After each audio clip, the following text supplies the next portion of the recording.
Okay naman ang performance ni BBM. Kaya lang nga talaga, um, meron kasing ibang sakit ang government na hindi ma-fast track yung mga programa, yung mga trabaho. Sa isa hong panayam mga kaibigan, sinabi ho ni Pampanga Governor Lilian Nanay Pineda na pasado para ho sa kanya ang pamumuno ni Pangulong Ferdinand Marcos Jr. Pero kasabay ho mga kaibigan ng positibong assessment, binigyan din niya ang isang seryosong problema, nanoy topology. Na anong sabi ng nanay? Ano sabi ng nanay? Mahina o mabagal ang implementation ng mga nakalaan ng budget. Partikular ho itong usapin ng procurement, government spending, at ito hong infrastructure development. Sa totoo lang mga kaibigan, hindi ho ito simpleng puna dyan ho sa performance ng Pangulo.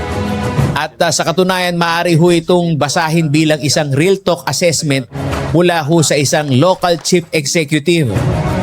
May direksyon ang liderato, may pondong inilaan, pero kailangang habulin ng buong bureaucracy ang bilis ho ng pangangailangan ng tao.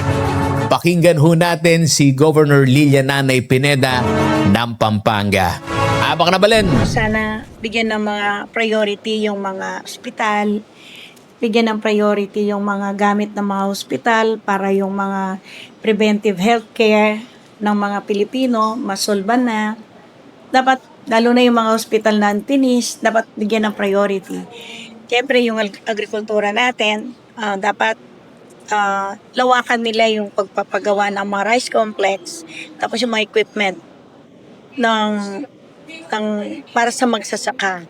Importante kasi yung agrikultura, tapos yung health, tapos yung mga infrastructure, yung development.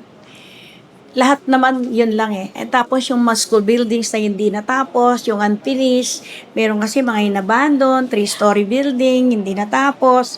Dapat matapos agad. Sana bago siya bumaba, yung lahat ng unfinished na project, dapat mabuo na.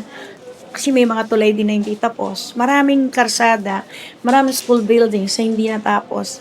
Dapat yun na rin muna yung mga priority para hindi naman sayang yung pera ng gobyerno na kung may pondo naman, sabay-sabay nang i-fast track yung pagpapagawa. Para pag bumaba man siya ng 2028, wala siyang mga backlog na mga impro project. Tsaka yung hiniling ko na sana marinig ko sa SONA, yung bang bigyan ng mga priority yung mga hospitals, dagdagan. Pero yung performance niyan, pasado. Okay naman yung sa performance niya. Kaya lang, okay naman ang performance ni BBM. Kaya lang nga talaga, meron kasing ibang sakit ang government na hindi ma-fast track yung mga programa, yung mga trabaho. Pero may pera. Nandiyan yung pera. Kaya nga lang, parang kulang ba yung empleyado o kulang ba yung sistema? Kailangan palitan yung sistema para ma-fast track. Para yung perang ipinundo mo ng trillion for 1 year, magamit lahat. Kasi ang problema, may pondo ka pero hindi na i-utilize lahat. Inaabutan pa ng next year.